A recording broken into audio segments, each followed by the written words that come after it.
Hell barges. Atop mighty thralls, the Hell Priests oversaw the invasion of the mortal world. The thrall, slave titan of the underworld, carried the priest temples into the wake of battle, providing the priests with vigil of Hell's advance from a strategically impervious emplacement.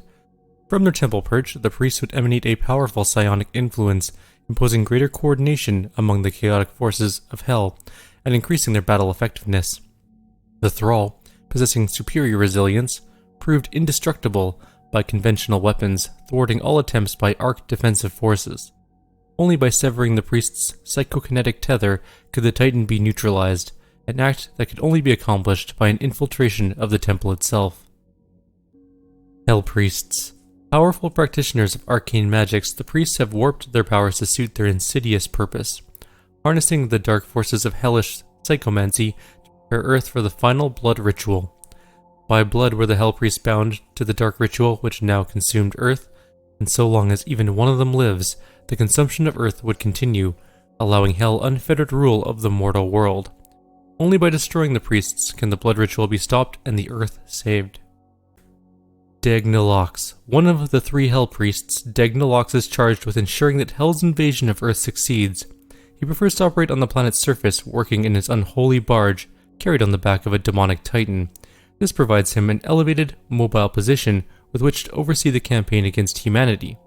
Spiteful and cruel, Nilox frequently captures civilians alive so that their still living blood can be harvested for his occult rituals. Dag Renak. Dark Viceroy to the Chaos Throne, Renak has long served as one of Hell's emissaries on Earth, laying the foundation for the planet's inevitable invasion. In secrecy, Renak has prepared the Hellgate, awaiting the omen of the sixth seal, that which signals the Age of Rapture, which will cleanse Earth as foretold by the Maykr prophets. Renak worked closely with Olivia Pierce during the development of the original Mars project, and since her death has taken total control of the UAC.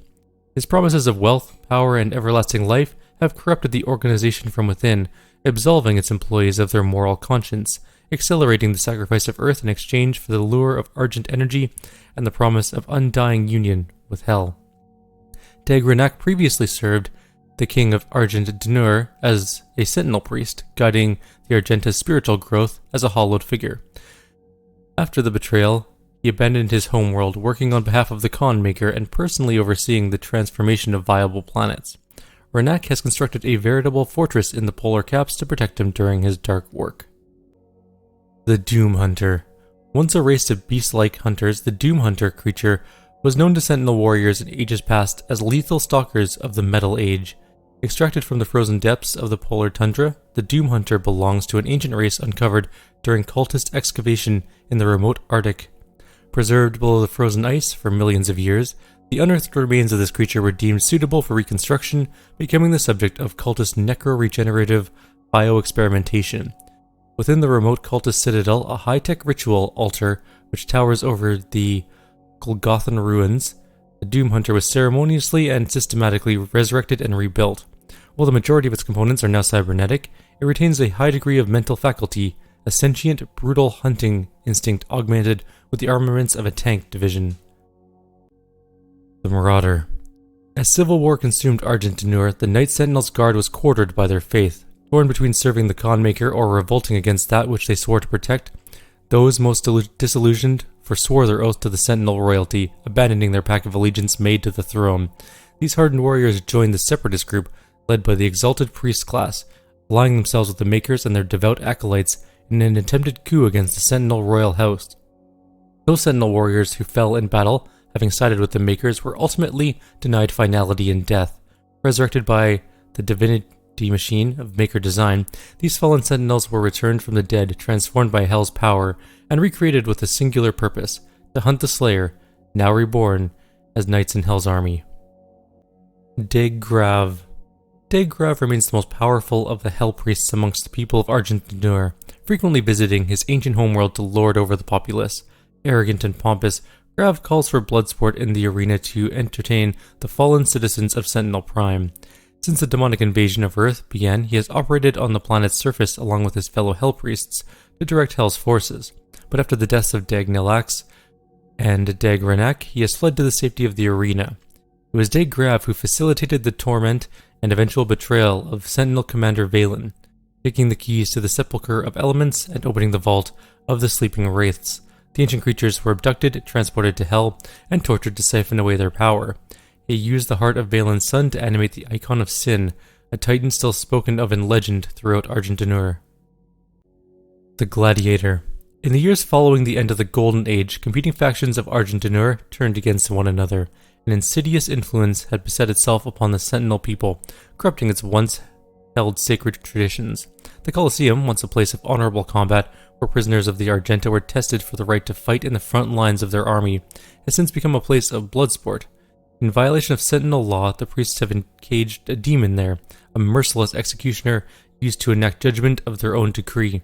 The Gladiator, wielding an accursed shield which entombs the tormented soul of his undying master, remains undefeated in battle, infamous for the many lives it has claimed. Necroval Part 1. The city of Necroval was built in Hell by the combined efforts of the Maykrs and Sentinel engineers, designed to produce a continuous flow of Argent energy. Constructed of stone and fell steel on a foundation of uncounted corpses, the sprawling fortress funnels a constant stream of victims towards Calibus, the sightless judge.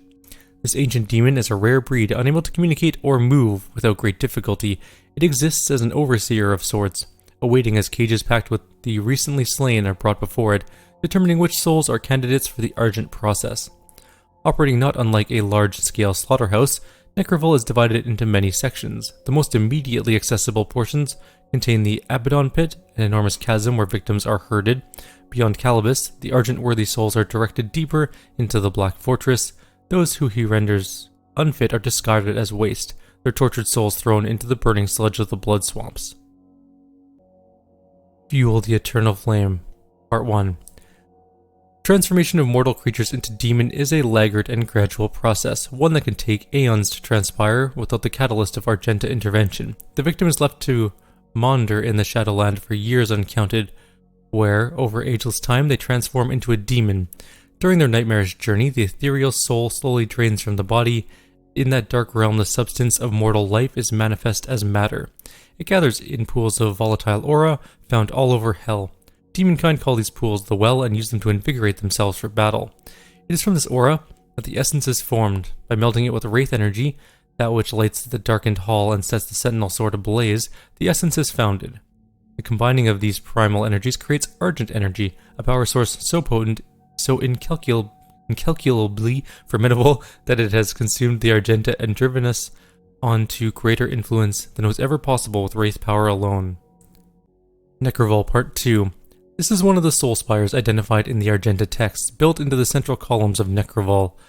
Though most soul spires were linked directly to Argentanur through a Hell Priest-created Continuum Gate, this particular one is linked to Urdak, the homeworld of the Maykrs. There is no Continuum Gate here, presumably due to the Khan Maker's natural distrust of those under her charge. The soul spires were designed by the Maykrs to accelerate the processing of mortal victims into Argent energy, and built in secret by the Sentinel slaves under the direction of Order Dag. This forced labor was a crucial step in fulfilling the Khan Maker's desire for Argent, as beings from Urdak are unable to cross over to Hell's dimension. Fuel the Eternal Flame. Part 2. The Maker's need for essence is prime. Without it, they must suffer the monstrous fate of transfiguration and see their wisdom and faculties slither away from their twisted forms. By the bidding of the Khan Maker herself, the Order of Dag has devised a method to improve and accelerate the production of the Hell Aura. What once took aeons for the savage beast to attain can now be accomplished in short order by Argenta intellect, and with greater efficiency and consistency.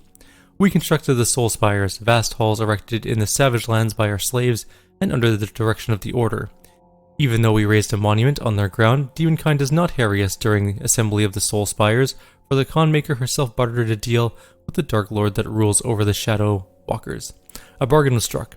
The demons would be given fresh worlds and souls to consume, bolstering their forces and expanding the corrupting domain of Hell, and the Maykrs would be granted access to the flow of Argent. The procedure inside the Soul Spires is thus: the captives are tortured until no semblance of humanity remains within them. Bereft of hope, the mortal soul is vulnerable and can easily be extracted. This we achieve with a machine from the enlightened mind of the Khan Maker herself, the Avulsor. Once the Avulsor has done its deed and the soul has been extracted, the victim's body is ejected into the wasteland where, as before our cunning meddling, it becomes a demon over time. Fuel the Eternal Flame. Part 3. We gather the volatile aura and store it in vast reservoirs, where it is coalesced with wraith energy and subjected to the infernal fires of hell itself. In the heat of the primal fire, the essence is loosed, captured for our gain. The final stage of the process is the dividend of the gains. Vast quantities of the essence are fed directly to Argentinur to power our machine and drive our engine. The rest is reserved for the Khan Maker. Though she may never set foot in the Dark Realm, she has devised means to teleport essence to the Holy Land, that which she calls Urdak, the domain of angels. Her use of the essence is unchallenged, for it was she and her court that gave us design to capture the essence, and her payment is just. Icon of Sin. As it is written in the prophecies of ancient sentinel scripture, the Titans, towering elder demons of the infernal age, would return unearthed from their immortal slumber. The Titans are believed to be the harbingers of the end times, primordial forces of chaos and destruction. Born from the tortured spirit of the betrayer's son, it was by Hell's unholy design that the Icon of Sin was given flesh. The fearsome Titan, forged from the essence of mortal suffering, once bore a human soul, a soul now transmogrified and entombed within the still beating heart of its former self. The betrayer, seeking to free his son from eternal torment within the depths of hell, made an agreement, a pact, sealed by the black fates of darkness, that promised to grant his son the chance to return from death. The son would live again, but not as human. In hell's endless cruelty, the son was damned to become the icon, and in human existence, bound only to its former humanity by the now disembodied, undying mortal heart. Urdak. This is Urdak, the homeworld of the Maykrs. A brief age analysis of the structures and architecture here indicates that this world is older than any other in our databases. Similarities can also be drawn to multiple pan-galactic religions, indicating that the Maykrs' influence was not limited to Argentinur, and that over aeons their influence has spread across the galaxy, and potentially the universe. Some imagery is akin to religious icons in the Orion Cygnus arm of the Milky Way, an area which includes Earth. The name Urdak is common tongue in the Maykr language, but can be approximately translated to the word for paradise or heaven in hundreds of different languages, further cementing the theory that the Maykrs have had a religious impact on mortal beings for millions of years. Despite their seeming godliness, the Maykrs have a past. At some point in their ageless history, there is a mention of the Father, a logical alien entity that endowed the Maykrs with their vast knowledge and technical ability. Analysis of the Maykr artifacts and scripture indicate that the Father may have been a singular being that split to form the Maykr race, or instead transferred his incalculable power into the vast structure known as Urdak, which then birthed the Maykrs in perpetuity. It seems that the Maykrs, though exceptionally long-lived, eventually suffer some form of biological and mental degradation, at which point they undergo a process known as the Transfiguration, wherein they allow a voluntary death and resurrection somehow tied to the Father. This process may have been complicated or damaged in the recent past. There are no records of how the Father came to the Maykrs when it was first discovered, or if it had any physical form before the Maykrs. The first mention of the Father is in regards to a building named the Luminarium. It was a temple of sorts where Maykrs would go to seek answers. The essence of the Father was stolen by one of their own, by a Maykr referred to as the Seraphim. Who the Seraphim is, or what he did with the Father's consciousness, is unknown. Records show that one day the Luminarium simply ceased to communicate, and that a deep scan of its databanks revealed no remaining trace of the entity. Urdak itself exists in an anchor state, utilizing highly advanced dimensional shift technology to allow a static position at a sub-quantum level. This essentially inverts their position in relation to Hell. Both planes of existence are fixed outside the bounds of the known universe, a lower and higher reality. The Khan Maker oversees all within Urdak, and now uses Argent energy to prevent the transfiguration. The Khan Maker. Every 10,000 years, the collective Maykr consciousness, known as the Singularity, births a Khan Maker, a supreme being destiny-bound to lead all of Urdak until the next Khan is born. The Singularity, which contains the conscious soul data for every Maykr that has ever lived and died, processes and refines this data as a means of selective evolution. As hierarch of the conscious neuromatrix, to which each Maykr is interconnected, it is physically impossible for a Maykr to refuse the collective order of shared consciousness and disobey a Khan. This system has functioned without error since the creation of Urdak until now. With the disappearance of the Father, the Maykrs are incapable of creating a successor to the Khan lineage, allowing the existing Khan to hold her claim to the throne indefinitely. Maykr Angels. These revered figures serve as speakers for the Khan Maker, earning positions of leadership and high esteem within their species. Angels of Urdak are gifted with orator rings, golden halos fused to their armor as a symbol of their status and rank. These divine beings occasionally gather in conclaves or at the summons of the Khan Maker, but typically do not work together, instead being assigned as independent advisors and overseers amongst Maker-controlled worlds.